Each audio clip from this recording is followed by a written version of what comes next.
Top 3 negotiation tactics for getting really good property deals. This is some of the stuff we've learned over the past decade of doing business, and we want to make sure that we pass this on to you. And I'm going to save the third one, which is the best one, till last. Number 1 tactic, I would say, is be prepared. We've all got access to lots of free information these days, so you've got no excuse for not being prepared. So make sure you know what the last person's paid for the property, make sure you've done your homework on the area, and what you're prepared to pay for the property. You've got to be prepared. I can't express that enough. Because if you're not going to have the upper hand in negotiation. You want to make sure you retain the control and you've got the upper hand and you've done your homework. Which leads conveniently into number 2. Don't be afraid to walk away. If the price doesn't work that they want for the property, then just simply say to them, I'm sorry, but that doesn't work for us.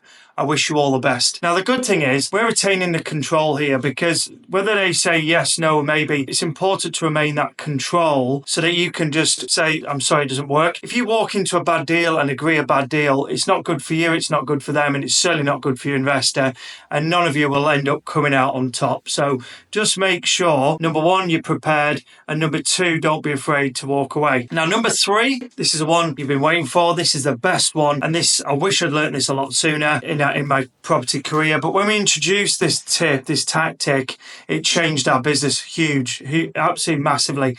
And it sounds so simple when I say it, but whoever mentions the price first loses in negotiation. That's what it is. That's the top tip. If you just spew out how much you're going to pay for it, then you've just revealed your bottom line, your figure. And that seller may well have gone lower. Usually it's the opposite way around, but I can't tell you enough. When it happens and you get a seller that reveals their price and it's lower than what you were going to go in at, it's no better feeling. By not doing that and not asking that question and you blurting out, you're leaving potentially tens of thousands of pounds on the table. And we've learned this. And I'll give you a quick example. I remember the first deal I did where I introduced this, because I used to just be very upfront and just say, right, this is what we'll pay. But now we just ask them the question, well, what do you want for the property, Mr. Seller or Mrs. Seller? What do you want for it for a quick, speedy sale? If we can get this done and dusted inside the next 28 days and we'll cover your legal fees, what would you accept for the property? And bearing in mind, we're cash buyers. So when you say that, they know straight away that they're not going to be expecting full price. You're going to want a discount. So just flip it round. Ask them what they want for it. And this example where we did that, I remember the lady's name, Linda, really well. I remember the conversation. And I just said to her, look, what do you want for the property? She said, well, my ex-husband lives next door. I can't stand him. Every time we get people to look at the property, he scares them all off.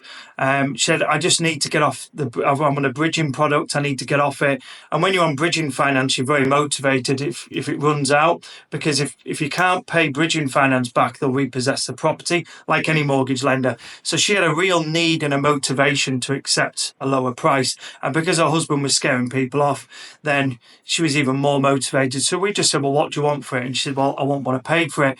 We did the figures, and would you believe we got a whopping 47% off the market value.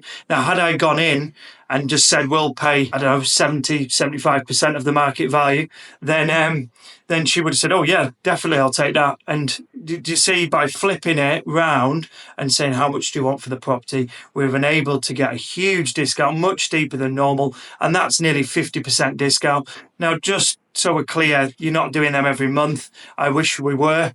But if you ask the right questions, you'll certainly enable you to get really deeply discounted properties. And they're my 3 top tactics for negotiation. So don't forget to like, share, and subscribe to this channel.